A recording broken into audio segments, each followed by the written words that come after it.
Void check triangle, ठीक है, triangle,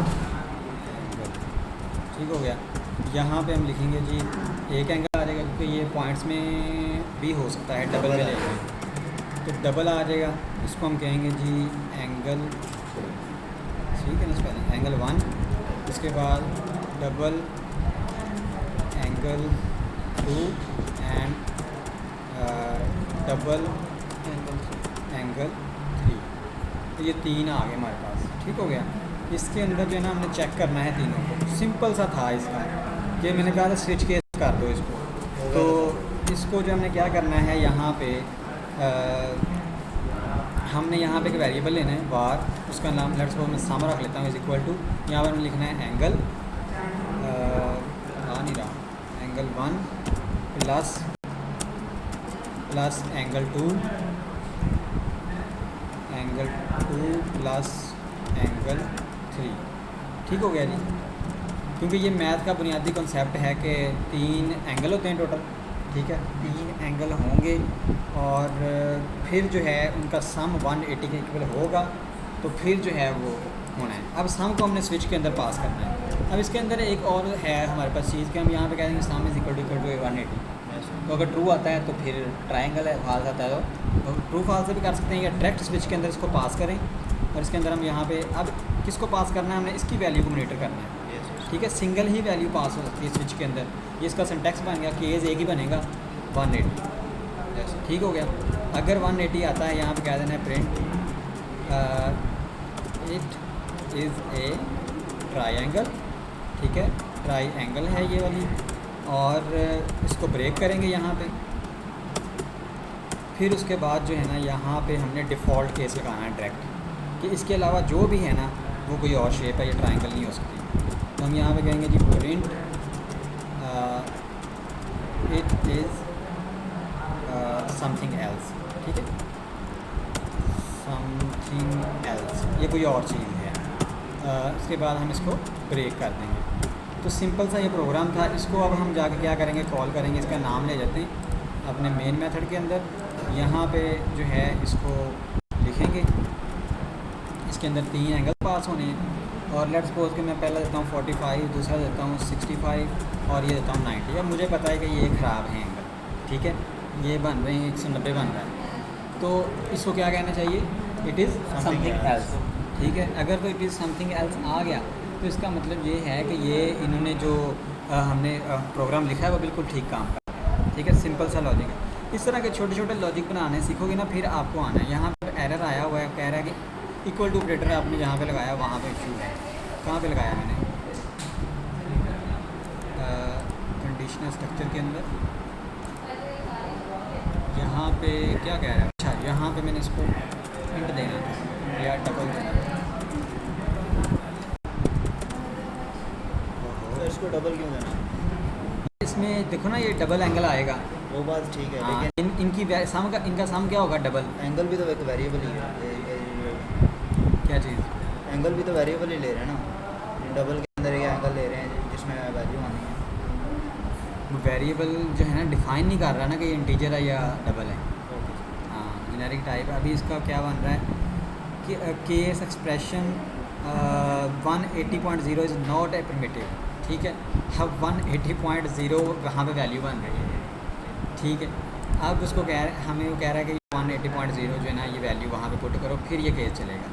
तो इस तरह के डिफरेंट इश्यूज़ जो हैं हमारे पास आ सकते हैं। तो इसको हमने एरर पढ़ना होता है, पढ़ के उसके ऊपर चेक करना। अब देखो यहाँ पे कह रहा है case expression 180 does not a primitive operator equal to case. अच्छा, ये कह रहा है कि इससे सेम नहीं बन रहा।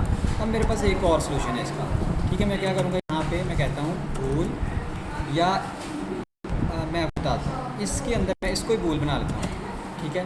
मैं इसको कहता हूँ बूल और मैं इसको कहता हूँ चेक कर लेता हूँ। इसका नाम हमने चेक रखा था लास्ट टाइम, इसको हम इसका नाम चेक ही रख लेते हैं। इनको हम ब्रैकेट्स के अंदर करेंगे,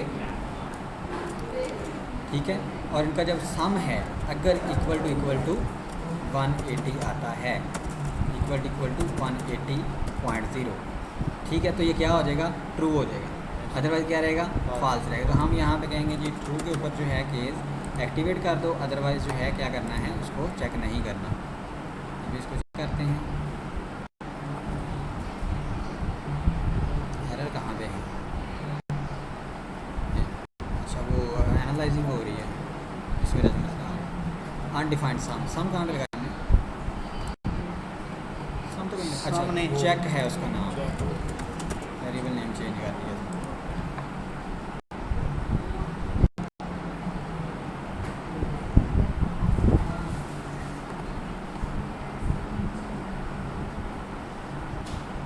इट इज़ समथिंग एल्स, ठीक हो गया। अब इसको जो है अगर मैं यहाँ पे 35 करता हूँ, 35 करने से 180 डिग्री पूरा हो जाएगा, तो ये कहेगा ये ट्रायंगल है, ठीक है। तो ये 65 और 35 नहीं, फिर भी नहीं पूरा हो रहा, 25 आएगा ना यहाँ पे। चलो ये मरतबा देख लें क्या आता है। It is something else. अब ठीक, अब इसको दोबारा से रन करते हैं। स्लो हुआ, कोई और चीज़ चली गई। अच्छा ये मसला का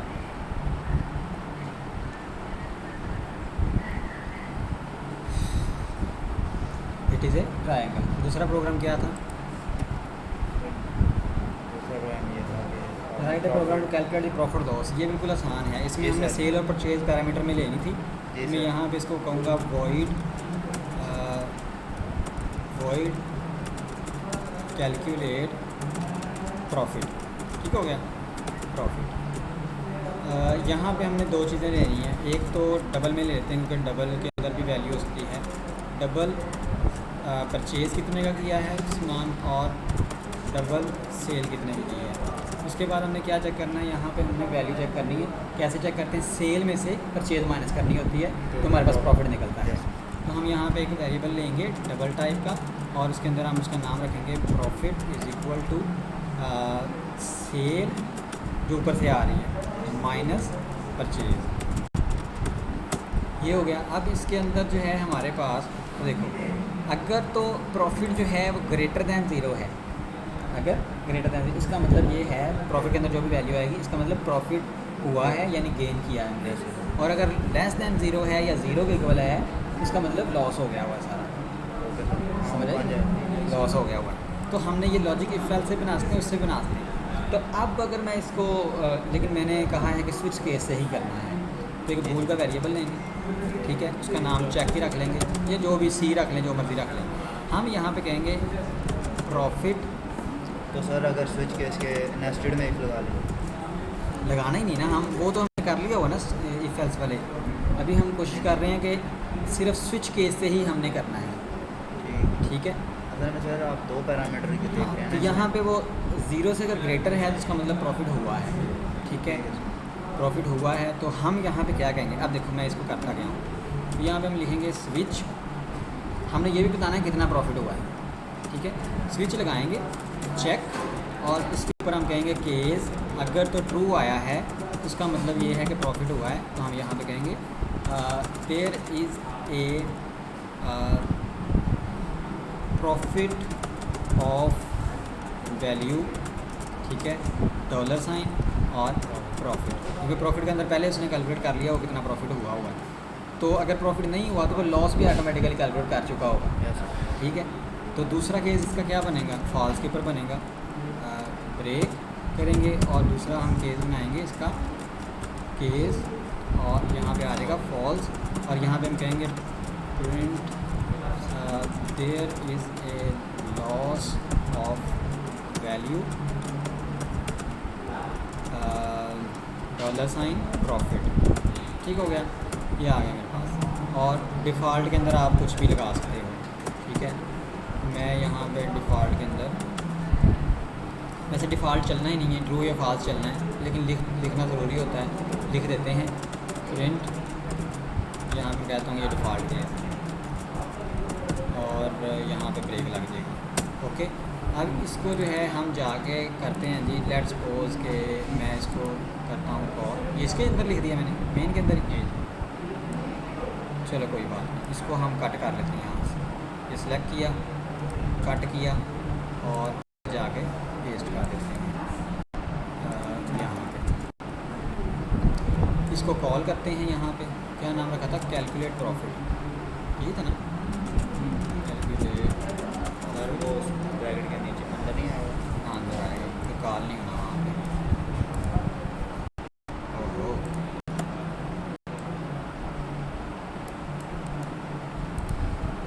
इसके अंदर दो पैरामीटर्स आने हैं, एक तो परचेज़ आनी, परचेज़ लेट्स सपोज कि हमने की 25,000, ठीक है, और सेल किया हमने इसको 35 के ऊपर या 33,500 के ऊपर, ठीक है। तो अब हमने इसको चेक करना है क्या काम करना है।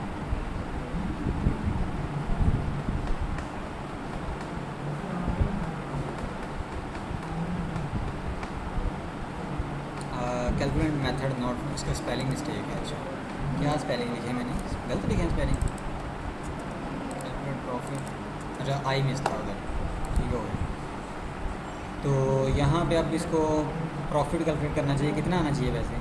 सर इसमें 33 पाउंड ये आएगा 8500 रुपये का, 8500 का उसने प्रॉफिट निकाल दिया। अब अगर मैं कहता हूँ कि ये मैंने बेचा है जी 24,000 रुपये, कितना लॉस हुआ? 1000 रुपये का। इसको लॉस भी बताना चाहिए, ठीक है। तो लॉस में कैलकुलेट कर देता है 1000 रुपये का लॉस होगा। सर आपने दो ठीक है। पैरामीटर बनाए। अब देख, एक ही पैरामीटर बनाया है, नहीं, आपने यानी दो उसके केस बनाए हैं, या तो लॉस होगा या प्रॉफिट होगा। लेकिन सर अगर no profit no loss equal आ जाए उसका क्या देगा? उसका क्या देगा?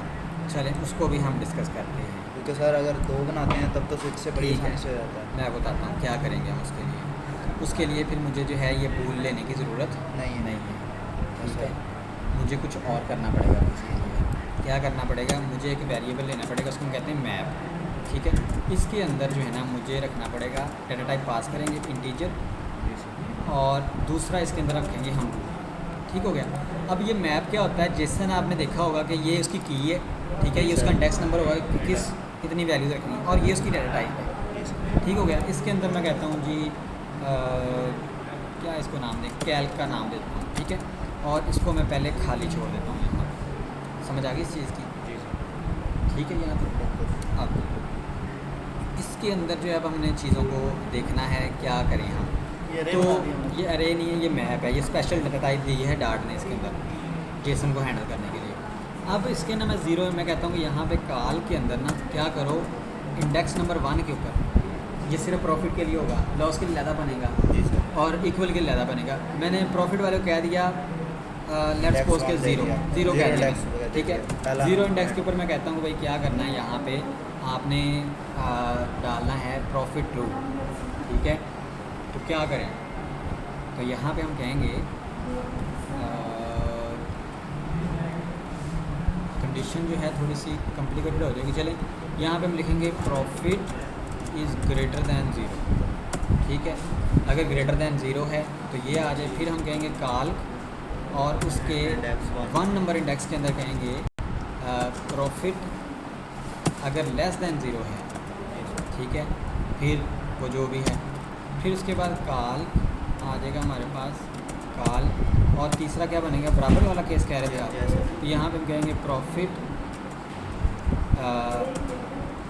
इक्वल टू ज़ीरो, ठीक हो गया कि अगर ज़ीरो के इक्वल आए। अब यहाँ पे हमें क्या करना पड़ेगा? ये काल पूरा पास करना पड़ेगा, ठीक हो गया। काल पास करना है हमने, मैप पास कर दिया। अब यहाँ पे ये दोनों एरर आ गए। क्यों एरर आए वाले? हमने यहाँ पे पहले केस बनाना है जी काल ज़ीरो का, जो भी आता है अगर वो ट्रू है, तो यहाँ पे भी आप कह सकते हैं भाई अगर ट्रू है तो ये लगा दो। अभी यहाँ पे क्या एरर आ रहा है जी? Expression must be constant. अच्छा वो कह रहा है कांस्टेंट है, ये वेरिएबल हो रहा है, ये भी इशू आ गया अब इसमें।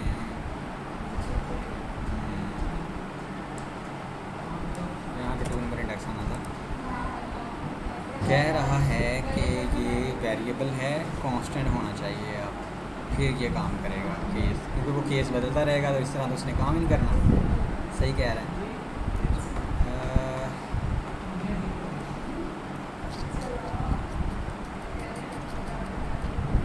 सर चलिए इसको कांस्टेंट कर लेते हैं, कांस्टेंट कर लेते हैं इसको, ठीक है। कांस्टेंट कैसे करेंगे? इसको मैं ओपन करता हूँ, ठीक है। यहाँ पे मैंने लिखा 1, इसको हम वैसे सेव कैसे करते हैं? 1 आगे इसकी वैल्यू आती है, तो हम यहाँ पे कहेंगे हाँ profit is greater than zero, ठीक है। ये क्या आ रहा है यहाँ पे? हो गया, ठीक। उसके बाद कॉमा आएगा, फिर आएगा ये पहले नंबर पे 0 बनेगा, 0 से काउंटिंग स्टार्ट होती है प्रोग्रामिंग के अंदर। फिर आएगा जी दूसरा, सॉरी 1 के अंदर आएगा जी प्रॉफिट लेस दैन ज़ीरो, ठीक हो गया। फिर कॉमा आएगा, फिर उसके बाद 2 आ जाएगा, उसके बाद हम कहेंगे प्रॉफिट इक्वल टू 0। अब इसके अंदर इशू आएगा, ठीक है। अब वो कह रहा है, क्या कह रहा है, अब मुझे कह रहा है कुछ पे, अभी भी कह रहा है कांस्टेंट दिया हुआ यार इसको, नहीं आ रहा।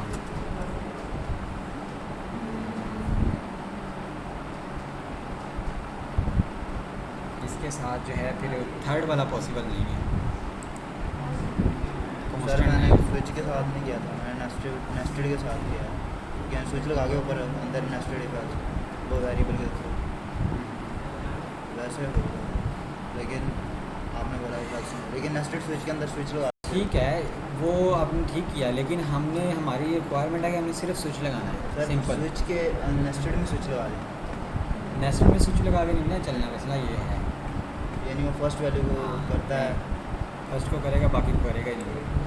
अच्छा, यहाँ पे प्रॉब्लम अब ये आ रही है कि तीसरे वाला जो आपने केस कहा है ना, हमने एक डाटा टाइप की थी, जब डाटा टाइप मैंने पढ़ाई थी जिस दिन एनम से इसको डील किया जा सकता है, ठीक है। कि हम कहें कि अगर जो है हमारे पास ये चीज़ है तो उसको ये काउंट करना है, अगर ये है तो ये करना है, ठीक है समझ आएगी नहीं इसकी। तो फिर ये हम इसको, लेकिन अभी जो है ना इसको हम 2 के ऊपर रखते हैं, 0 वाला नहीं करते, क्योंकि ये जो मैप वाला है ना इसको मैं डिटेल के साथ करवाऊँगा। उसके अंदर क्या कहते हैं उसको, क्या नाम रखा है इसका, चेक की, ठीक है। जब हम जेसन करेंगे ना तब उसके साथ डिटेल के साथ करेंगे मैप में। तो यहाँ पे चेक का लगाया था हमने, क्या लिखा था यहाँ पे वाला, sir profit greater than 0, greater than 0, बस ये एक ही लगना, ठीक हो गया। तो अभी ये हमारे पास आ गया है, उसने कहा कि प्रॉफिट है। अच्छा, यहाँ पे -100 आ रहा है प्रॉफिट लॉस जो है। अब इसको क्या करेंगे हम, इसको हैंडल करने के लिए हम इसको क्या कर सकते हैं, इसको हम करली ब्रैकेट्स लगाएंगे, यहाँ पे लिखेंगे डॉट ABS। अब ABS जो है ना, ये मैथ का शायद आपने FSC के अंदर ये फंक्शन पढ़ा हो। ABS क्या करता है, जो भी हमारे पास साइन इंटीजर होते हैं उसका साइन ख़त्म कर, अगर प्लस लगा तो भी ख़त्म कर देना इसने, अगर माइनस लगा तो भी इसने साथ से माइनस ख़त्म कर देना, ABS करता है, ठीक है। तो ABS लगा देते हैं। तो अब इसको चेक करते हैं, अब ये माइनस में वैल्यू नहीं आनी चाहिए, ये लॉस ही होना चाहिए, ठीक है, 1000 का लॉस होना चाहिए। तो अभी इसको हम चेक कर लेते हैं, ये 1000 का लॉस हो गया। अब अगले वाला लॉस हो गया, हाँ, अब आगे वाला जो है मुझे प्रोग्राम दिखाओ क्या था, वो सबसे टेक्निकल माइनस में था। वैल्यू नहीं रही। Write a program to input electricity units and calculate total electricity bill according to the given condition. उसने कहा कि पहले 50 यूनिट, उसने यूनिट डालने कितने यूनिट चलाए हैं, जी सर, ठीक है, रेट उसने दिया हुआ है, जी। ठीक है। उसने कहा है कि अगर 50 पहले यूनिट चलते हैं ना, तो फिर क्या करना है, 0.5 यानी आधा रुपया डालना है 1 यूनिट का, ठीक है। अगर 100 यूनिट डालते हैं, अगले 100 यूनिट, ये नहीं उसने कहा कि 100 यूनिट, नहीं अगले 100 यूनिट अगले 50, 100, ठीक है। अगले 100 यूनिट्स के लिए मतलब कि इसका मतलब ये है 50 तक तो हमारा चाहे उसने 300 यूनिट चलाए हैं। अब ये प्रोग्राम जो है ना बड़ा लॉजिकल है। अगर लेट्स सपोज उसने 300 यूनिट चलाए हैं, उसकी कैलकुलेशन कैसे करनी है, पहले 50 का आधा रुपया लगाना है, जी सर, अगले 100 का कितना लगाना है, वो जो इसने 0.25 मल्टीप्लाई 0.75 दिया, 0.75 यानी कि 75 लगाना है। और फिर जो अगले वाला 100 होगा ना, उसका 1.5 रुपया लगाना है, जी। या 1.25। इसकी हमने डिस्ट्रीब्यूशन करनी है। अब ये वाला असल लॉजिक था कि आप इसको बनाने की कोशिश करते हैं।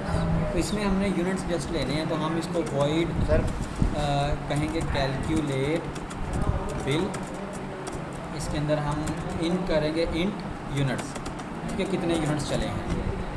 अब बिल कैलकुलेट करना है, ठीक है। सबसे पहले तो हम यहाँ पे डबल लिखेंगे, क्योंकि ये 1.5 या 0.5 है, इसका मतलब डबल में कैलकुलेट हो रहा है, पॉइंट आ गया डबल में ही आना है, ठीक है। तो मैं इसको कह देता हूँ जी टोटल, ठीक है, टोटल इज इक्वल टू 0, ठीक है। अब मुझे नहीं पता क्या कैसे होना है, हम इसको सोच के बनाएंगे। अब पहले 50 हैं, ठीक है।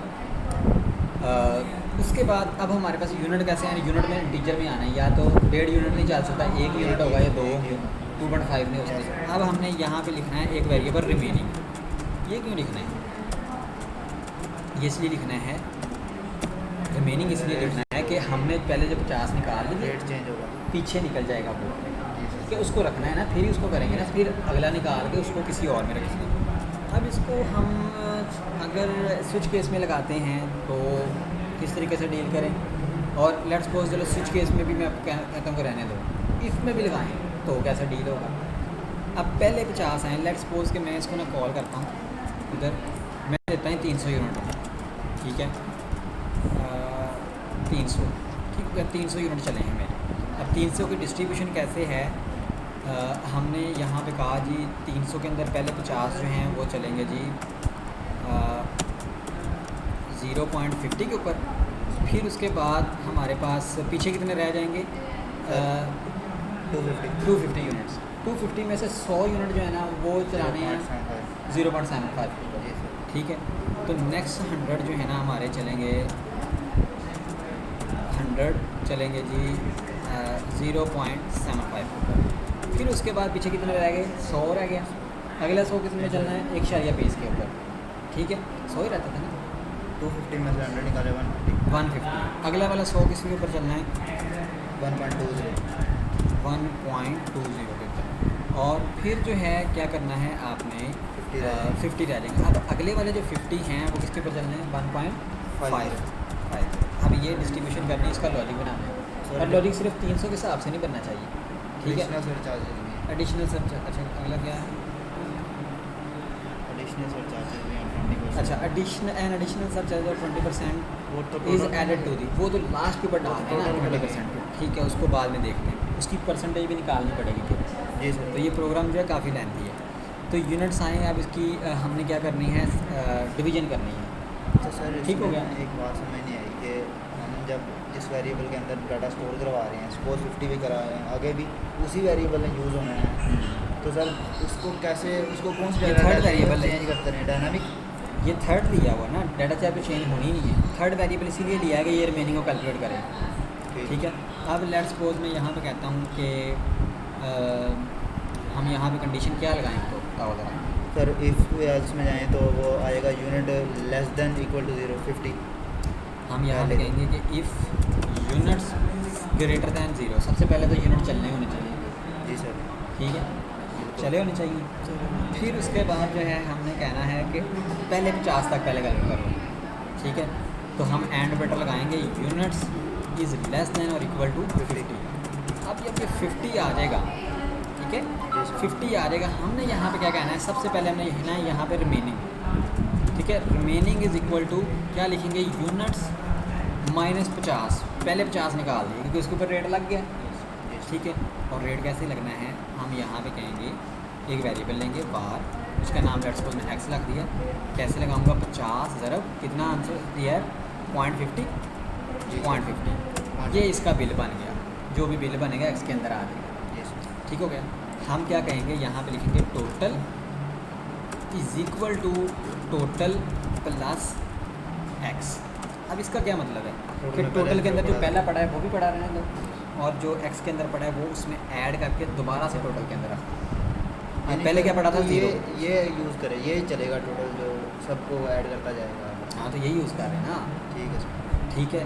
तो यहाँ पे क्या 0 पड़ा था, 0 के अंदर 50 यूनिट्स का बिल ऐड हुआ, उसने कंडीशन से बाहर निकल जाना, निकल जाना। समझ आ गई। अब एक कंडीशन जो है हमारी चल गई, अब उसके बाद क्या करेंगे, अब इसके बाद लगाएंगे एल्स इफ। अब मे भी एल्स इफ ना लगे, हम कहें जी भाई एल्स इफ के ऊपर जाओ, लेकिन अब इसमें मसला ये है कि ये 50 से इक्वल तक जो है ना ये चलाना है। अब ये लॉजिक गलत बना है, मुझे पता है कैसे गलत बना है, बताओ जरा। ये 50 के इक्वल तक चलाना है, उसने ये कब चलेगा, ये तब चलेगा जब सर 0 जब यूनिट की वैल्यू जो है 50 तक होगी, ये कंडीशन तब चलनी है। Yes sir. अगर 300 यूनिट आ गए उसने 50 वाला बिल ही नहीं लगाना, बिल्कुल सर, नहीं लगाना। समझ आई। देखो ना, अगर 300 यूनिट्स यहाँ पे मैंने इनपुट किए हुए हैं, ये कंडीशन कह रही है कि अगर यूनिट्स की वैल्यू 50 है या 50 से छोटी है फिर चलनी है कंडीशन, लेकिन हम वैल्यू क्यों नहीं दे रहे हैं 300, इसका मतलब कंडीशन हमेशा फाल्स रहेगी। यस सर, वो इससे जंप कर जाएगा अगली पे। हाँ, अगली पे जंप कर देगा, कंडीशन चली नहीं। अब बताओ मुझे सोच के कि मैं यहाँ पे क्या चेंजिंग करूँ कि ये 300 भी एक्सेप्ट करे, 50 भी एक्सेप्ट करे, 300 क्या 1000 भी एक्सेप्ट करे। सर इसमें एंड ऑपरेटर नहीं आना पहली तो बात, क्योंकि एंड ऑपरेटर कहता है कि दोनों होंगी तब चलनी। अच्छा, एक हो गया, एक तो सर और आएगा, दूसरा 50 से लेस देन चलो इक्वल। मैं ये ख़त्म कर देता हूँ, एंड ऑपरेटर ख़त्म हो गया, ये भी ख़त्म कर दिया। अब बताओ, सोचो शाबाश। अब ये देखो, इससे पता चल गया कि ज़ीरो से बड़े यूनिट्स 300 सेटिस्फाई होते हैं इसके ऊपर। Yes, 300 sir. बड़ा है ज़ीरो से। Yes. ठीक है, हम इसके अंदर आ गए, हमने पहले 50 का निकाल लिया, पीछे कितने रह गए यूनिट्स? लेट्स सपोज के 300 लिया, मैंने अज्यूम किया हुआ 300, वैल्यू कुछ भी हो सकती है, 500 भी हो सकता है। इसके अंदर कितने बचेंगे पीछे 300 में से? 250. 250।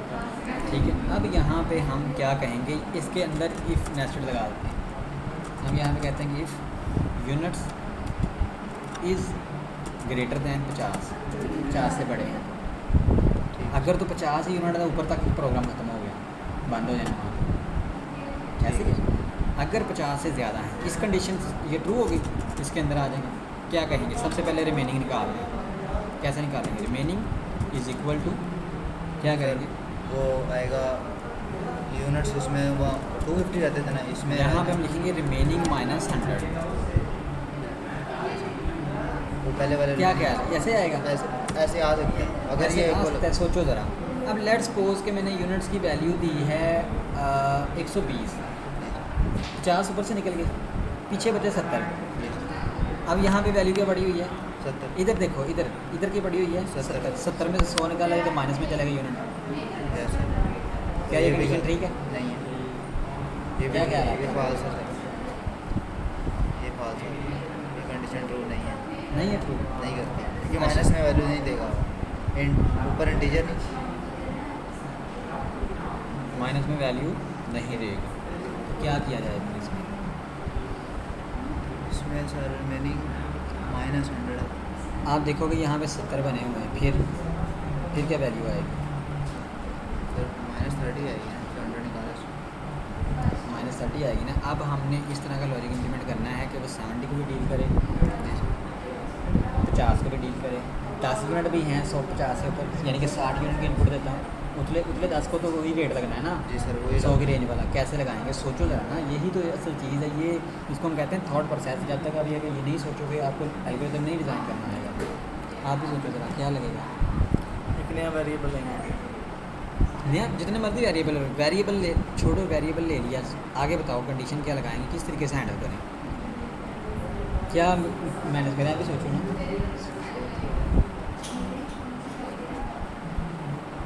यहाँ पे आपने ज़ूम करना है कि यहाँ पे ये कंडीशन, ये तो पहले 50 तक यूनिट का सही निकालेगा, इसका कोई डाउट नहीं है कि 50 में से वो यूनिट निकाल के बता देगा पीछे कितने बचे होंगे। कोई नया वेरिएबल लेना है, वेरिएबल ले लो, मुझे कोई इशू नहीं। नया वेरिएबल लेना है, वेरिएबल ले लो, कोई इशू नहीं।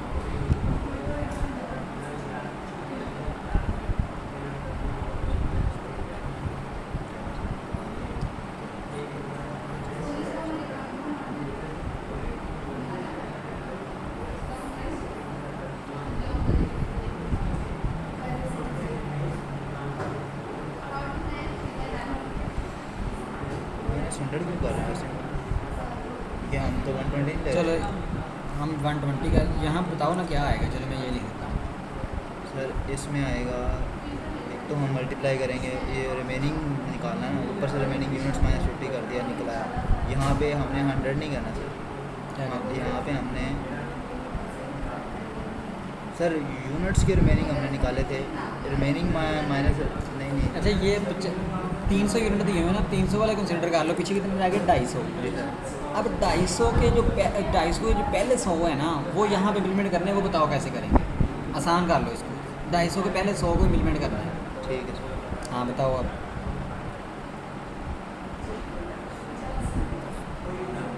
हाँ भाई, सर वेरिएबल में रख दें उस 100 को, उस वेरिएबल में से हम 100 को 100 डायरेक्ट भी लिख दें, वेरिएबल में रख दें, वो तो सेम बात है। 100 भी वेरिएबल में रख दें। सर अगर 250 में से हम 100 निकालते हैं, वो बनता है 150, ठीक है। ठीक है, वो पीछे जो 100 है ना, उसको इम्प्लीमेंटेशन सर वैसे फिर वो स्ट्रक्चर चेंज हो जाएगा। स्ट्रक्चर को छोड़ो। अब ये तो सपोज है ना कि हमारे पास 300 यूनिट, ये सिर्फ आपका प्रोग्राम फिर 300 यूनिट को कैलकुलेट करेगा। नहीं सर, वो बात आपकी ठीक है कि वो सिर्फ 300 को ना करे, वो बचे जितनी मर्जी वैल्यू दे उसको कंट्रोल कैलकुलेट करना चाहिए, लेकिन यही तो इम्प्लीमेंट करना है। सोचो ना, ये अब देखो ना, एक सपोज करो कि वो कहता है कि भैया आपने बाप्टा का सॉफ्टवेयर बनाना है और इस तरह चार्जेस अप्लाई होने हैं, कैसे करेंगे फिर वहाँ पे? तब कहेंगे हमें नहीं बनाना आता। ये तो नहीं कहेंगे, बनाएंगे। फिर सोचो ना, सोचने से पता चलेगा ना क्या कर रहे हैं।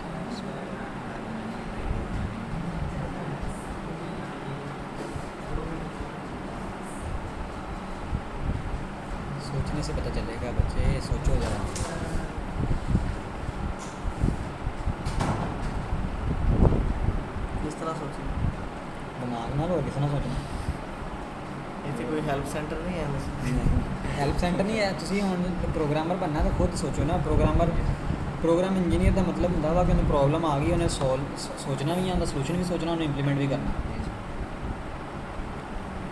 ਇਹ ਤੁਸੀਂ ਸੋਚੋਗੇ तो फिर ही मतलब कि बनेगा ना फिर ही इतना मामला उसको मल्टीप्लाई वेरिएबल लेके मल्टीप्लाई बताओ करेंगे बताओ मल्टीप्लाई मुझे। कर देंगे बस वेरिएबल लेके उसको मल्टीप्लाई किससे करेंगे करेंगे सर जो 0 अब हम इसमें कीमत आपने बताई है उससे मल्टीप्लाई करेंगे उससे तो करेंगे लेकिन किसको जो रिमेनिंग में पड़े हुए हैं रिमेनिंग को करेंगे सर अच्छा रिमेनिंग को करें अगर रिमेनिंग के अंदर जो है वो ज़्यादा है तो फिर सर ये कंडीशन फॉल्स हो जाएगी कंडीशन फाल्स हो जाएगी गुड यहाँ पे हम कहेंगे बार x is equal to remaining ठीक है रिमेनिंग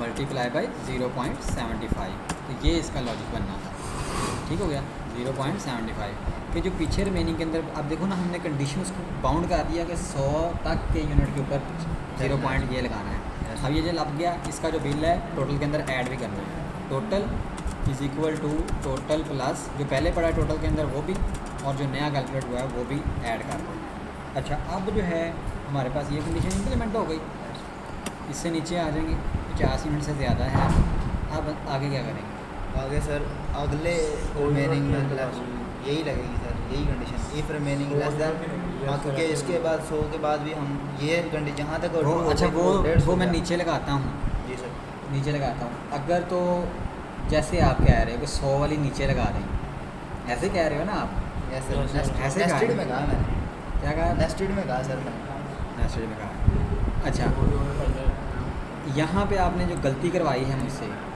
ठीक है वो गलती ये करवाई कि यहाँ पे रिमेनिंग को अपडेट नहीं करवाया आपने जी सर रिमेनिंग को अपडेट नहीं करवाया बिल्कुल सही कह रहे हैं करवाना था कि नहीं करवाना था करवाना था तो फिर वो एक चीज़ मिस हुई है रिमेनिंग तो को लाजमी अपडेट करवाना रिमेनिंग के अंदर जब उसको पता नहीं चलेगा क्या पड़ा हुआ है तो वो तो इसको भी कर देगा उसको भी कर देगा दोनों को 2 मरतबा टोटल कैसे कैलकुलेट करेगा इसके अंदर लॉजिकल एरर है मैं आपको बताता हूँ कैसे करेगा लेट्स सपोज अगर 150 यूनिट है 50 ऊपर रेट लगा दिया यस 100 का इधर लगा दिया अगर आप नीचे यही वाली कंडीशन लिख देते हैं उसने समझना है कि ऊपर वाले 50 बना रिमेनिंग तो अपडेट हुआ ही नहीं यस सर रिमेनिंग अपडेट नहीं हुआ तब रिमेनिंग तक अपडेट हुआ है same नहीं वही हुआ चला देगा वो तो वो नीचे वाला चल जाएगा तो अब यहाँ पे हम क्या करेंगे हम यहाँ पे लिखेंगे रिमेनिंग सबसे पहले अपडेट करें पहले या क्या करें क्या ऊपर लगेगा नीचे लगेगा ये बताओ पहले रिमेनिंग सर हाँ ये देखो ना अब अगर रिमेनिंग जो है 100 यूनिट्स तक था ठीक है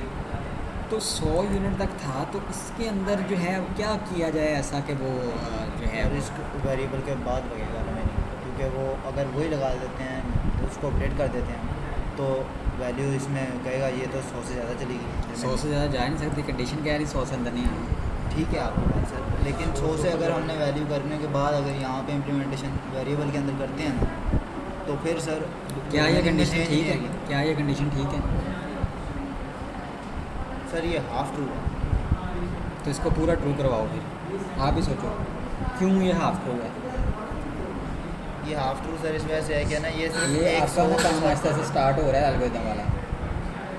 हाँ ज़हनी तौर पर ज़रा सोचना शुरू करते हैं हम कैसे करेंगे प्रॉब्लम्स को सॉल्व अभी ये बिल्कुल सिंपल प्रॉब्लम है बहुत सिंपल है ये सिंपल प्रॉब्लम क्या करें हम यहाँ पे ऐसा क्या कर रहे हैं ये HTML के टैग नहीं है लिख दिया बस बन गया ये प्रोग्रामिंग है पता चलेगा था सर इसमें ये कंडीशन ये कह रही है कि अगर 100 या 100 से छोटा है तभी एग्जीक्यूट होना है जी सर और उसके अंदर हम रिमेनिंग अपडेट कैसे करेंगे ये कंडीशन हमें बाउंड कर रही है सर बाउंड कर रही है ना बाउंड कर रही है अगर 100 से ज़्यादा हुए तो फिर इसने अगर नहीं 150 चलना। हुए फिर इसने चलना है इसने ये पूरा एक कंडीशन ही नहीं चलेगी नहीं चलना ना इसने यार उनके लिए हम नहीं बना देंगे बाद वाले यूनिट्स के लिए बनाओ मैं वही तो कह रहा बनवाओ मुझसे क्या करूँ मैं यहाँ पे ऐसा कि वो नहीं बन जाए सर पहले तो उसको अपडेट होना चाहिए रिमेनिंग को उसके बाद नई कंडीशन आएगी वरना नहीं आएगी हम इस कंडीशन को चेंज भी कर सकते हैं ज़रूरी नहीं यही लगानी है आप बताओ कि ऐसी कोई कंडीशन बना लें कि हम जो है अब यही वाला लॉजिक क्यों नहीं सोच सकते कि यहाँ पे जो है हमारे पास 50 के लिए हमने इम्प्लीमेंट कर दिया है जी सर अब आगे वाली वैल्यू हमारे पास प्लेनिंग में आएगी समझ लो कि ये यूनिट जो है यहाँ पे ये आ गया यूनिट के अंदर हमारे पास वैल्यू समझ लो कि 250 आई है यस सर अब उसके पहले के ऊपर 100 लगाना है, ऊपर वो लॉजिक इम्प्लीमेंट भी हुआ है, पहले के ऊपर 100 लगाना किसी है। को कॉपी पेस्ट कर देंगे। नया लॉजिक में कंडीशन जब तक चेंज नहीं होगी नहीं चलेगा। यहाँ पे सोचना पड़ेगा आपको, मैं इसको डिलीट कर रहा हूँ, सोचो दोबारा से। ये कंडीशन बिल्कुल ठीक लगी हुई है, ये कह रही है कि अगर 50 से ज़्यादा यूनिट्स हैं तो जी सर, इम्प्लीमेंट आ गया आपने। इम्प्लीमेंटेशन करेंगे।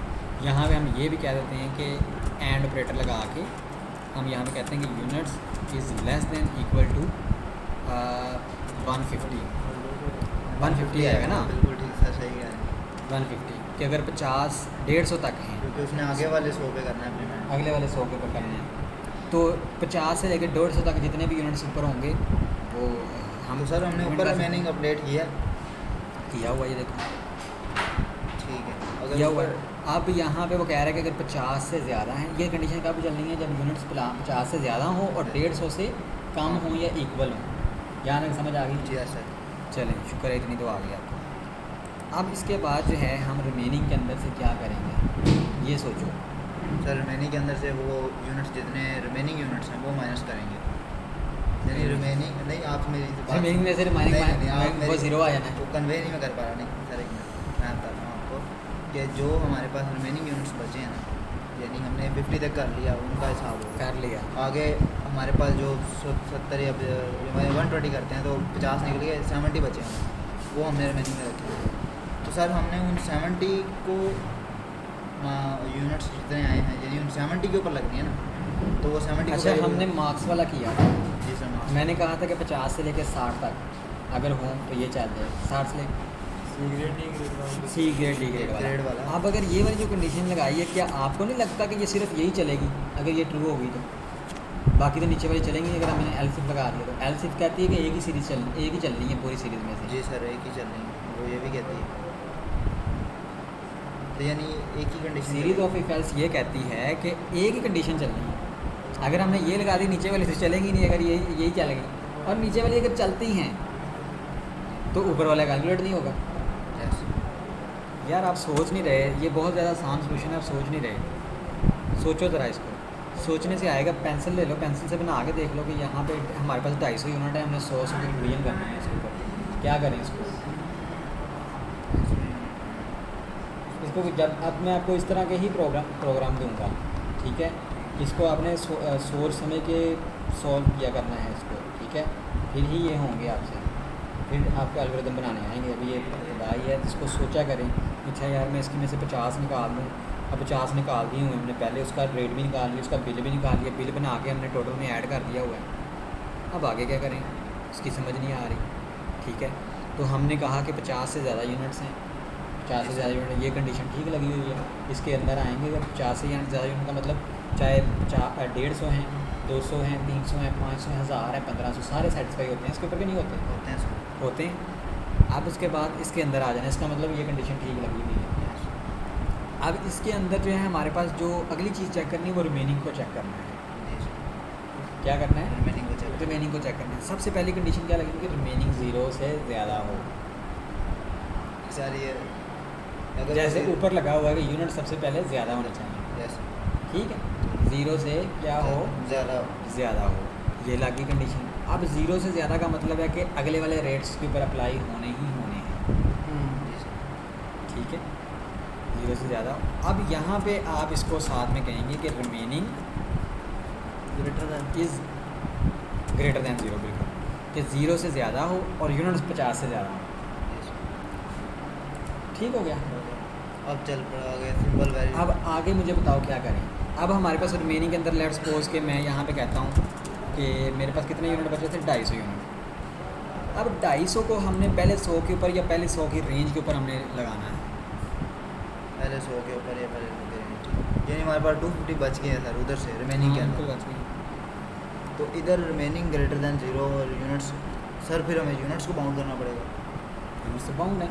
नहीं सर, यूनिट्स 50 से ज़्यादा हैं, लेकिन यूनिट्स की आगे रेंज बाउंड नहीं है कि अगर इतने से इतने तक हों तभी ये चलेगा। वो लगानी नहीं है। यूनिट्स तो ओवरऑल आ रहे हैं ना, Yes, sir. रिमेनिंग के ऊपर लगना है ये। रिमेनिंग के ऊपर बाउंड लगेगा फिर। बिल्कुल रिमेनिंग के ऊपर बाउंड लगेगा। रिमेनिंग ग्रेटर यूनिट्स के 50 के ऊपर तो हम पहले लगा चुके हैं बिल जो है। यस सर 50 वाला बन गया। 50 वाला अगर मैं कैलकुलेट करूँ यहाँ पे अभी ये नहीं चल रहा, तो मैं यहाँ पे कहता हूँ ये देखें, इसको मैं यहाँ पे प्रिंट करवा के दिखाता हूँ। प्रिंट टोटल ठीक हो गया। तो यहाँ पे हम प्रिंट करवा लेते हैं, कॉल किया हुआ ना उधर।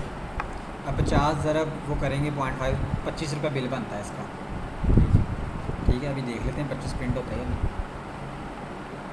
यहाँ तक ठीक बना हुआ है, 25 रुपये बन गया बिल। यस सर ठीक है, अगले वाला करना है। अगर आपने ये वाली एक कंडीशन बना ली, जो आगे अगले वाली 100 है, जो उससे अगले वाली 100 है, वो सारी बन जाएंगी आप। सर ये रिमेनिंग बाउंड करना है technical ना, इसमें यही हम करेंगे ना, रिमेनिंग बाउंड करना है। क्या Remaining- करेंगे? यूनिट्स को इंक्रीज कर देंगे और रिमेनिंग को इंक्रीज कर देंगे। इंक्रीज़ करना है नहीं यार, इंक्रीज़ क्यों करना है? रिमेनिंग वो को तो- डिक्रीज करना है सर बेसिकली। हाँ रिमेनिंग को डिक्रीज कर यूनिट को हम छेड़ ही नहीं सकते, यूनिट की तो इनपुट आई है। Yes, sir. अगर यूनिट को हम कम बढ़ाता हूँ तो उसका मतलब बिल वो उसने फिर कहेगा ये नाइंसाफ़ी हो रही है। हाँ। सोचो ज़रा, सोचो, जल्दी करो, जल्दी, टाइम कम है। सर अगर रिमेनिंग 0 से बड़ा है और 100 से कम कर देते हैं तो सर रिमेनिंग को लगाएं आप। रिमेनिंग बड़ा है 0 से एंड ये लगा हुआ है। लेस बड़ा है जो आगे आगे वो सेटिस्फाई होगी कंडीशन, दोबारा लगाने की लेस जरूरत देन नहीं है। इक्वल टू 100 लगाएंगे। वो लगा देंगे तो वो दूसरा 100 से ऊपर वाले कैलकुलेट नहीं करेगा 100 की रेंज में। ओके सर, यानी वो फिर 100 तक ही जाएगा। अगर रिमेनिंग हमारे पास 250 पड़ा है तो फिर वो नहीं करेगा। ठीक है, रिमेनिंग बड़ा है 0 से, तो फिर हम करते हैं सर रिमेनिंग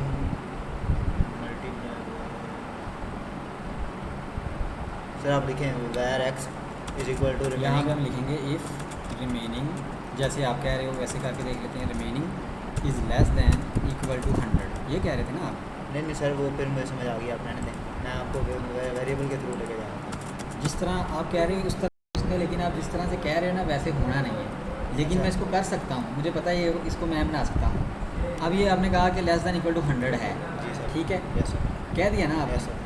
हम यहाँ पे क्या कहेंगे, हम कहते हैं भाई इसका मतलब ये है कि रिमेनिंग 0 हो जाएगा, टोटल बिल लग जाना है उसके ऊपर। तो हम यहाँ पे कहेंगे वार एक्स इज इक्वल टू, क्या रेट था उसका? Remaining multiply by 0.75। Remaining multiply by 0.75 bill बन गया टोटल। इसको हम इस तरीके से भी लिखते हैं ओवरलोड ऑपरेटर के ज़रिए एक्स। Yes, sir, ये वो सेम ही कर है, इस लाइन का मतलब और उसका और इस मतलब लाइन का same ही मतलब है, सेम same ही है। ठीक है। हाँ, इस उसका लाइन का मतलब- मतलब और इस लाइन का सेम सेम है। अब एल्स इफ़ के अंदर आते हैं। सर ये ठीक बन गई है। आपने कहा है ठीक है, चेक कर लेते हैं ना चला के। अच्छा अब हम कहते हैं कि इफ़ रिमेनिंग, अब रिमेनिंग अपडेट नहीं किया वहाँ पे, क्योंकि अपडेट हो नहीं सकता वहाँ पे। हम ये कहते हैं कि एक मिनट, एरर आ गया, रिमेनिंग के स्पेलिंग गलत है नहीं, रिमेनिंग इज़ लेस दैन और इक्वल टू कितना आएगा 200 250 था ना, तो हम 100 निकाल के 150। नहीं 100 है ना, 100 के ऊपर 2 और 100 ऐड किया।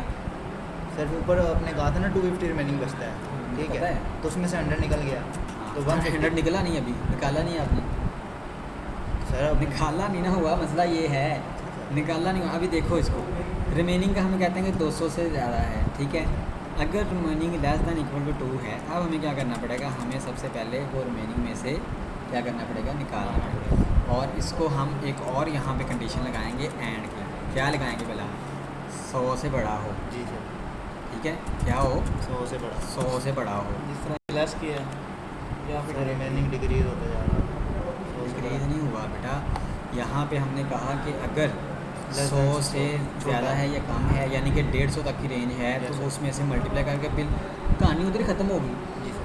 अगर रिमेनिंग के अंदर 250 यूनिट बचे हुए हैं, क्या 250 यूनिट इस कंडीशन के ऊपर सेटिस्फाई होते हैं? नहीं होते ना, इसके ये ऊपर होते बिटवीन हैं, कर दिया हमने ना 200 से कम और 100 ना इस कंडीशन 100 के से ऊपर हो रहे ज़्यादा। हैं, ना इस कंडीशन के ऊपर सेटिस्फाई हो रहे हैं। 250 यूनिट बचे हुए हैं, जी सर। 250 वाली कंडीशन अभी लिखी नहीं है। Yes sir. अब हम इसके अंदर कह रहे हैं कि अगर रिमेनिंग यूनिट्स जो हैं वो 100 से ज़्यादा हैं, ठीक है, अगर तो 100 है तो वो तो यहाँ पे सॉल्व हो जाएगा, अगली कंडीशन चलाने की ज़रूरत ही नहीं है। जी ये हमने क्यों लगाया? क्योंकि ये 100 है तो यहाँ पे ख़त्म हो जाए, फिर यस सर। ये क्यों चलाना है? नहीं चलाने की ज़रूरत इसकी।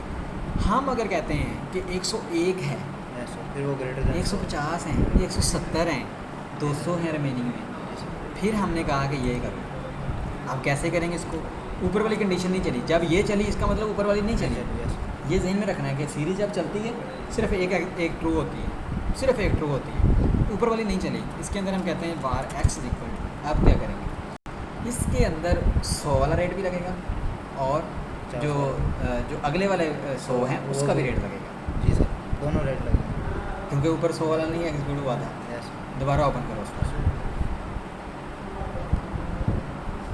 अब ये देखो, ये कह रहा है for the next 100 unit, for the next 100 unit के ऊपर तो अगर तो सिर्फ 100 यूनिट तक था वो तो लग गया रेट। यस अगर यूनिट ही हमारे पास 250 बचे हुए हैं तो फिर जो है क्या करेगा, या सपोज करो 200 बचे हुए हैं, 200 बचे हुए हैं, मैं कहता हूँ जी 200 बचे हुए हैं तो भाई 100 वाला रेट तो लगाया नहीं अभी, पहले 100 वाला लगेगा फिर 200 वाला। यस ठीक हो गया।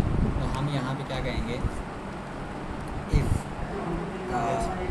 यहाँ पे क्या आएगा, रिमेनिंग के ऊपर लगाना है, सर remaining के ऊपर लगाना लगाना है ना, हम यहाँ पे लिखेंगे रिमेनिंग।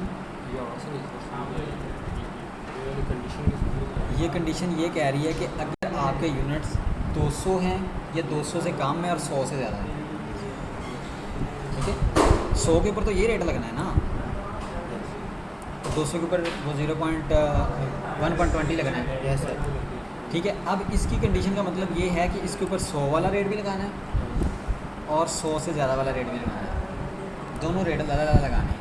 अलग ठीक है। तो अब रिमेनिंग के अंदर हमने सबसे पहले 100 वाला रेट अप्लाई करना है। 100 वाला रेट अप्लाई करने से पहले क्या ज़रूरी है, क्या चीज़ ज़रूरी है भला, चेक करें कि रिमेनिंग के अंदर यूनिट कितने हैं, यस सर, रिमेनिंग के अंदर यूनिट कितने? यूनिट कितने हैं। अब ज़ाहिर बात है कि वो 100 से बड़ा भी है और 200 से छोटा और इक्वल भी है। अब उसकी रेंज क्या बनेगी भला, सर इसकी रेंज बनेगी 101 से लेके 200 तक। 200 तक, 101 से लेके 200 तक समझ आइए हमारे के नहीं हो। अब 100 से लेके वहाँ तक उसका हमें पता चल गया, जी सर, चल गया पता, रेंज हो गया 25। ठीक है। अब इसमें जो है हमारे पास इशू क्या है, सर अगर मैंने Issue ये है। अब देखो ना, वो तो ऊपर ये देखो ना 250 यूनिट बचे हुए थे, पहले हम 250 वाली बना लेते हैं, आपको समझ नहीं में लगता है आ रही इस तरीके से। हम कहते हैं जी एल्स इफ़, यहाँ पे लगाया और यहाँ पे हमने कहा कि अगर रिमेनिंग यूनिट्स जो हैं, इसको ऑन करो ज़रा,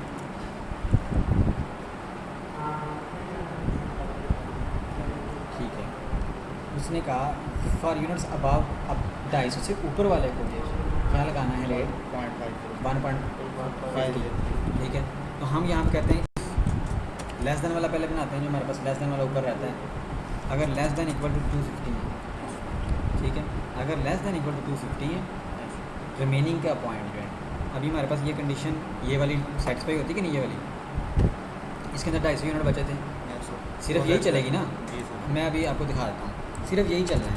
मैं यहाँ पे कहता हूँ जी प्रिंट कंडीशन 3, इसी लाइन को जो है ना हम कॉपी करके ऊपर भी डालते हैं, हमें पता चल जाएगा कौन सी कंडीशन चल रही है। ठीक है, ये कॉपी किया, कॉपी इधर पेस्ट किया, ये कंडीशन कौन सी थी 1, ठीक है, ये कंडीशन कौन सी है, ये मैं जस्ट वैसे लिख रहा हूँ ताकि हमें पहले कंडीशन चाल कौन सी रही है। चलिए अभी हमें पता चल जाएगा कंडीशन हमारी ट्रू कौन सी हुई है, डीबगिंग कर रहे हैं इसकी। इन दोनों में तीनों में से जहाँ पे आ गया हम उसको पहले इंप्लीमेंट करेंगे। कंडीशन 3 3 चल चल रही है। ठीक है, क्योंकि उसके अंदर क्या पड़े हुए थे 250 यूनिट पड़े हुए थे, इसका मतलब वो बिल कैलकुलेट होकर उसने रिमेनिंग निकाल दिया था पहले 50।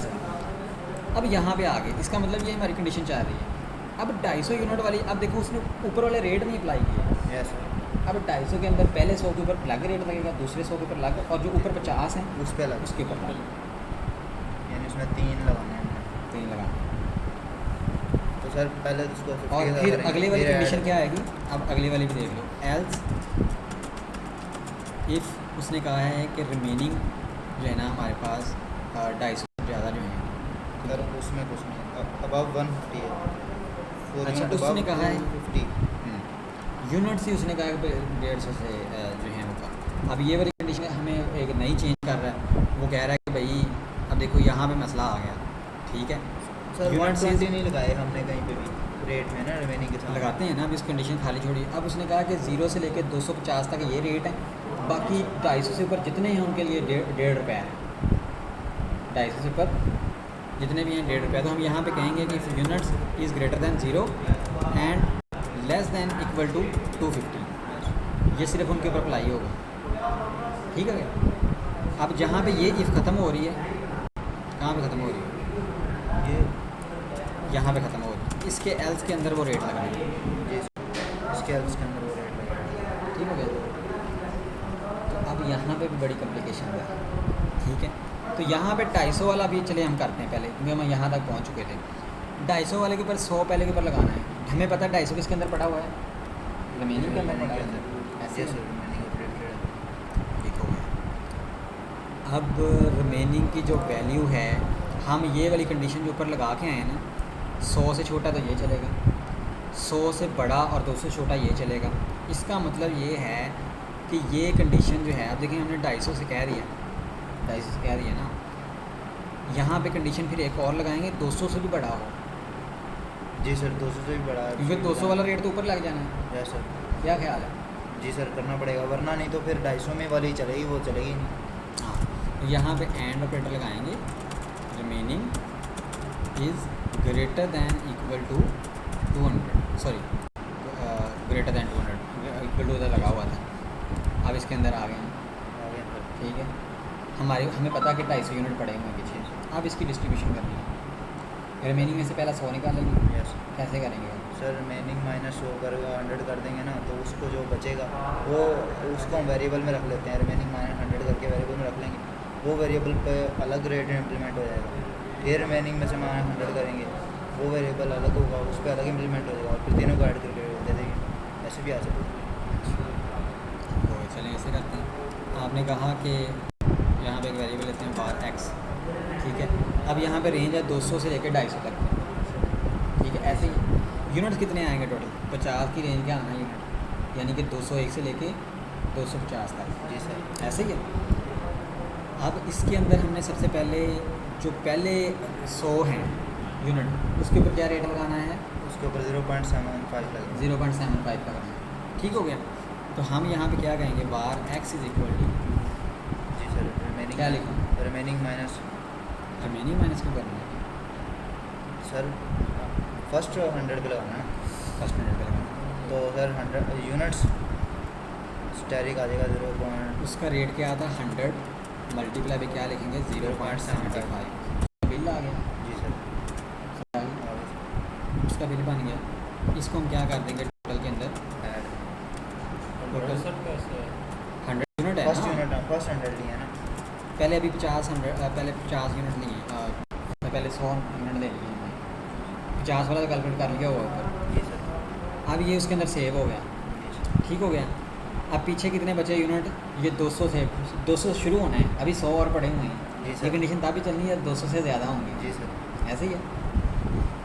अब इसका मतलब ये है कि अभी 100 और पड़ा हुआ है। जी सर। क्या करना है उसका रेट क्या है? 1.20 1.20, ठीक है। एस के अंदर दोबारा से वैल्यू रखेंगे, जी सर। ठीक है। इसी के रेट चेंज रेट यहाँ पे लगाएंगे 1.20, उसका रेट चेंज हो गया। टोटल उसके अंदर total is equal to last operator is equal to x. 200 unit का रेट कैलकुलेट हो गया। पीछे कितने बच गए हमारे पास? 50 का रेट लगेगा। अब इसके अंदर हमारे पास उसने कहा हुआ है कि 250 से कम तक लगाना है। जी अब सर। 250 से कम हम 50 नहीं मल्टीप्लाई कर सकते इसको, जी सर। ये जेन में रखना है। 50 मल्टीप्लाई 50 नहीं की होगा। रेंज में, यानी 25 भी हो सकते हैं यूनिट, 40 भी हो सकते हैं, 49 भी हो सकते हैं, 45 भी हो सकते हैं। रिमेनिंग आएगा। रिमेनिंग आएगा। अब रिमेनिंग को कैसे निकालें भाई, ये जो है बताओ। तो सर। यहाँ पे हम लिखेंगे, सबसे पहले एक वेरिएबल लेते हैं, bar a is equal to remaining minus 200। 200 क्यों किया? क्योंकि ये ऊपर 200 यूनिट का 200 मैंने रेट निकाल लिया हुआ है, जी सर। ठीक है। 200 यूनिट में से जितने पीछे बचेंगे इसके अंदर आ जाएंगे। यस। और फिर हम कहेंगे जी x is equal to A multiply by 1.50, ऐसे ही था ना? जी सर। यही रेट है कि क्या? यही रेट है। ये रेट। तो इसको भी हमने क्या कर देना है, total is plus equal to x. उसके बाद हम इसका प्रिंट करते हैं। अभी ये सिर्फ एक कंडीशन करवाई है तो हम इसको प्रिंट करके देखते हैं टोटल बिल कितना निकलता है हमारा, और उसको हम फिर कैलकुलेटर पे निकालते हैं कि हमने जो प्रोग्राम बनाया है वो सही काम करता भी है कि नहीं करता। इसका मैं कैलकुलेटर भी ओपन कर लूँ ज़रा।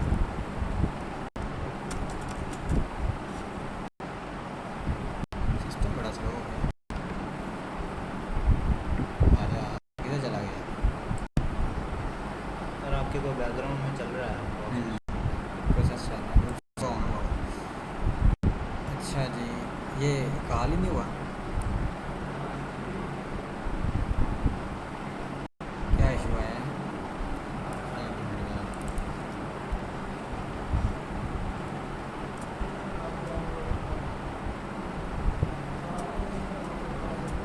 सर टोटल वेरिएबल था, हाँ टोटल वेरिएबल है। डॉलर के साथ कर लें। टोटल नहीं चेक करते ना क्यों काम नहीं कर रहा। डॉलर साइन टोटल,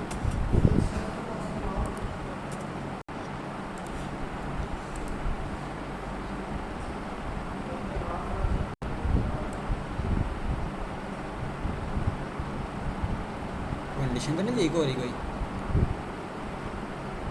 नहीं, काम नहीं कर रहा वो, कॉल हुआ हुआ इधर। अच्छा, कंडीशन क्यों नहीं चल रही भाई हमारी इधर से पर? एक मिनट, यहाँ पे प्रिंट करवाते हैं, बल्कि ऊपर ही हुआ है, रिमेनिंग प्रिंट करवाते हैं कितने यूनिट बचे हैं।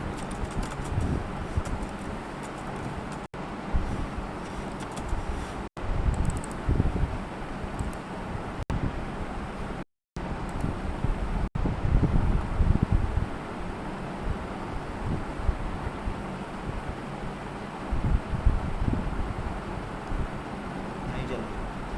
चल क्यों नहीं रहा? कॉल तो किया हुआ है। एनालाइजिंग का वेट करना पड़ेगा। ओके, यहाँ पे हमने कहा हुआ है लेस देन इक्वल टू, ये मैंने कंडीशन लगाई हुई थी, इसको एक मरतबा ख़त्म करते हैं, बाकी सारा सही है, बाद में इसको इम्प्लीमेंट करते हैं। अब चलेगा।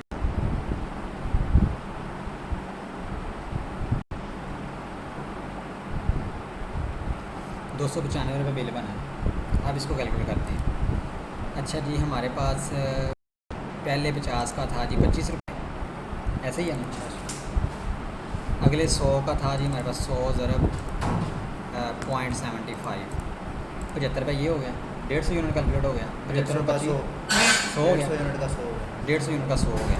अब उसके बाद जो है अगले जो 100 यूनिट था उसको हमने ज़रब देनी थी 1.20 से, 120 रुपये ये हो गया। ये 220 हो गया। 220 का 250 का 250 यूनिट्स का 220 बिल हुआ। 220 बिल हो गया, ठीक हो गया। अब ऊपर कितने बचे? 50 यूनिट, 50 ज़रब 1.50, 75 आ गया। 75 जमा कितना बिल बना था?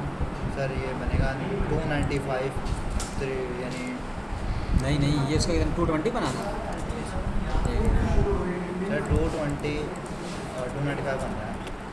295 इसने कैलकुलेट कर दिया यार। यस इसका मतलब ये है मैंने सही कैलकुलेट कर दिया हुआ है, जी, ठीक है, सही बन गई। सही बन गई है ना, जी सर। उसने सही कैलकुलेट कर दी हुई है। तो अब इसके अंदर क्या इम्प्लीमेंट होना है? 100 भी, ये वाला इतना जी सर, हिस्सा 100 भी। इधर से चाहे मैं कॉपी करके इधर डाल दूँ, 100 कैलकुलेट होना है, 50 वाला भी होगा। और उसके बाद जो है 50 वाला भी होगा। जी सर। नहीं, 200 तक है यार, 200 तक पीछे हमें कैलकुलेट करना पड़ेगा, रिमेनिंग निकालना पड़ेगा इसका। तो हम यहाँ पे निकालेंगे 100 माइनस करेंगे इसमें से, तो यहाँ पे तो सर 50 वाला नहीं लगाना पड़ेगा? अगर 50 वाला ये कैलकुलेट किया हुआ है। नहीं नहीं नहीं, हमने वहाँ पे चले ठीक है सर, समझ आ गया। ये किया। अब हम क्या करेंगे, x is equal to A multiply पे क्या रेट था इसका 1.20 और total is equal to plus is equal to x, ठीक हो गया। मैं इसको ख़त्म कर देता हूँ, ये इसको ख़त्म कर देता हूँ, प्रिंट बाद में करेंगे लास्ट पे, इसको भी ख़त्म कर देते हैं।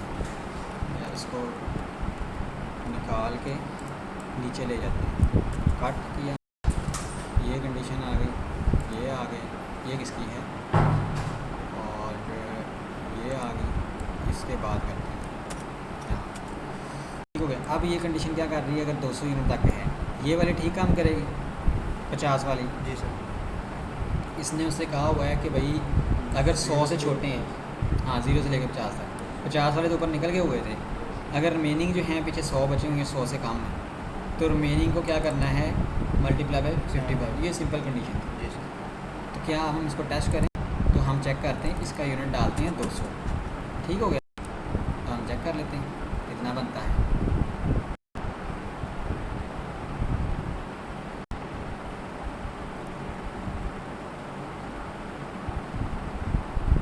₹40 बने, ₹40 बनना चाहिए था।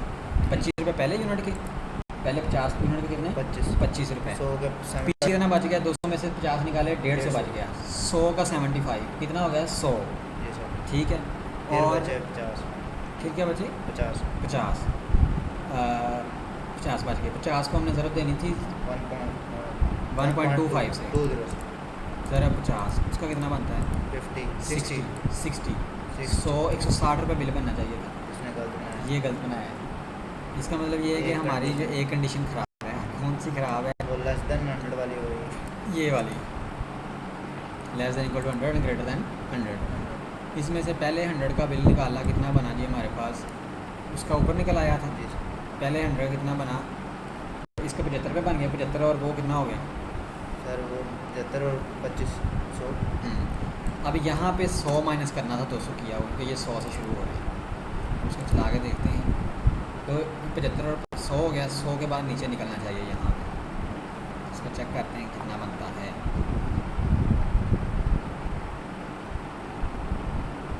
₹160, ठीक हो गया। अब मैं 180 डालता हूँ इसमें, क्योंकि वो तो ये सीधा सीधा 180 यूनिट्स, हमने हर वैल्यू पर ये पूरा उतरना चाहिए फिर, ठीक है। 180 यूनिट चल गए इसके। अब 180 यूनिट का क्या हिसाब था, पहले 50 के, पहले 50 के 25, अगले 100 के कितना हो गया, 75, 100 का हो गया, 150 यूनिट हो गया, 150 हो गया, फिर आगे 30 यूनिट, 30 को ज़रूरत देनी है 1.2 से, कितना आ गया, 36। 100 रुपये पहले बिल बना था, 186 रुपये बनना चाहिए। 136 रुपये बेटा, हाँ जी 100 रुपये पहले 36 है, 136 कैलकुलेट, इसका मतलब कंडीशन ठीक। अब उसके बाद मैं यहाँ पे डालता हूँ 125 यूनिट, 100 का 25 का कर आएगा 100 का 75 नहीं, पहले 25 इसमें निकल गए, पीछे कितने बचेंगे, 50 निकल गए, पीछे कितने बचेंगे, 75 का निकालना है सिर्फ यहाँ। तो हम यहाँ कहेंगे 75 ज़रब 0.75, 56 बन गया, जमा 25 रुपये पहले 50 यूनिट के, 81.25 बनना चाहिए, 81.25 बना, ठीक हो गया कि नहीं हुआ, ठीक हो गया। अच्छा। उसके बाद कोई चीज़ इम्पॉसिबल नहीं है प्रोग्रामिंग के अंदर, ठीक है, हर चीज़ हम डेवलप कर सकते हैं। अभी उसके बाद खोलो ज़रा उसको, उससे ज़्यादा अगर 250 से ज़्यादा यूज़ सर चार्जेस नहीं लगाए अभी। नहीं, अभी एक कंडीशन रहती है, फॉर यूनिट्स अबव 250 एंड 250 से जितने ज़्यादा यूनिट हैं, जी सर। उसके ठीक है, लिए उसको क्या करना है भाई, ये उसने ये नहीं कहा कि नेक्स्ट एडिशनल के लिए, 250 से जितने जितने भी भी क्या कहा है, अगर ओवरऑल 250 से ज़्यादा है, जी सर। फिर कंडीशन कहाँ पे लगेगी, एल्स में नीचे या इसमें ऊपर भी लग सकती है। ठीक है, यहाँ पे लगाएंगे, यहाँ पे जहाँ से शुरू हो रहा है प्रोग्राम 0 से ज़्यादा, और एंड कहेंगे if units is less than equal to 250, जी सर। फिर ये ट्रू हो जाएगी सारा। सारा हो जाएगा। और जब ये अगर 250 से ज़्यादा हैं, फिर सबको एक जैसा रेट लगाना है, जी फिर तो सर, कैलकुलेट करना ही नहीं, 150 का रेट लगेगा। फिर तो उसने कैलकुलेट करना ही नहीं है। 1.5 तो एल्स के अंदर हमारे पास सबसे सिंपल कंडीशन बनेगी एल्स के अंदर। एल्स के अंदर क्या कंडीशन बननी है जी, इधर गया यार कहाँ पे आ रहा है, अच्छा यहाँ पे। यहाँ पे एल्स के अंदर क्या कंडीशन बननी है, सर यूनिट्स मल्टीप्लाई बाई 1.5, ठीक है। तो हम यहाँ पे क्या लिखेंगे, total is equal two units multiply by 1.50, ये हमारे पास बन गया sir additional sir charges. Additional sir charges. तो यहाँ पे टोटल के परसेंटेज। अच्छा बस नहीं, अच्छा एडिशनल सर चार्जेस 20%। अब हमारे पास जो है 20% इसका निकालना है, परसेंटेज का फार्मूला पता है, percentage obtain divided by total multiply by 100, yes sir. 20%। ये आपका काम है, अब आपने ये करना है इसको, सर हाँ units divided by total multiply by 100 करना है ये वाला, Yes, yes, ठीक है। अब ये इम्प्लीमेंटेशन हमने की हैं, इस प्रॉब्लम को सॉल्व किया, कल इस तरह का एक मिलता जुलता आपको और भेजूँगा आज, ठीक है सर। ठीक है। फिर करना ई फाइल से ही है ना, स्विच से नहीं होगा। स्विच से भी हो जाएगा मेरी जान। हो जाएगा। हाँ, पहले मैंने वो इस तरीके से करवाया है, उससे भी हो जाएगा। हाँ, फिर स्विच में अगर देखा जाए ना, कई लैंग्वेजेस में हम तो पूल से चल रहे हैं ना, तो सर इसमें दूसरा चल सकता है, यानी केस 1 केस 2 केस 3। हाँ चल सकता है, मैंने सर कल किया और नहीं चला, इंट मैंने लगाई, चल जाएगा, केस से भी चल जाएगा। वो कैसे चलेगा उसका बताओ, क्योंकि इंट अगर लगाता हूँ ना मैं। इंट नहीं लगेगा ना, फिर इंट की तो वेरिएबल एक है ना, जी सर। फिर वहाँ पे लिस्ट लगेगी या मैप लगेगा।